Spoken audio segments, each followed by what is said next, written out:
জয় শ্রীরাম এই স্লোগানে মুখরিত করে উদয়পুর নগর শাখা অখিল ভারতীয় বিদ্যার্থী পরিষদের পক্ষ থেকে এক ধর্মীয় র্যালির আয়োজন করা হয়। প্রসঙ্গত আগামী 22শে জানুয়ারি অযোধ্যা রাম মন্দির প্রতিষ্ঠা করবেন ভারতের প্রধানমন্ত্রী নরেন্দ্র মোদী।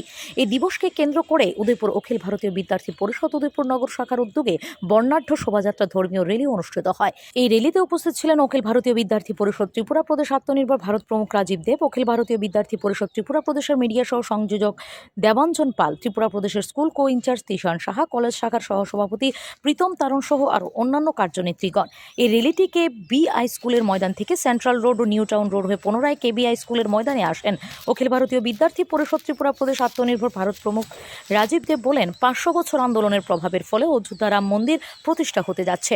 তাই সনাতনী হিন্দু সমাজের কাছে আহ্বান রাখেন 22 তারিখ প্রতিটি হিন্দু সমাজের ঘরে ঘরে রাম নাম জপ করা ও প্রদীপ প্রজ্বলনের করে আহ্বান রাখেন। এদিন উদয়পুর কলেজের ছাত্রছাত্রী ও অভিভাবক ও শিক্ষক শিক্ষিকাদের উপস্থিতি ছিল ব্যাপক সংখ্যক।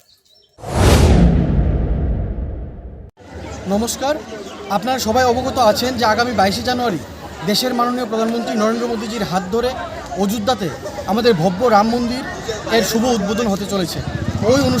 ওই অনুষ্ঠানে মাননীয় সংঘচালকজিও উপস্থিত থাকবেন।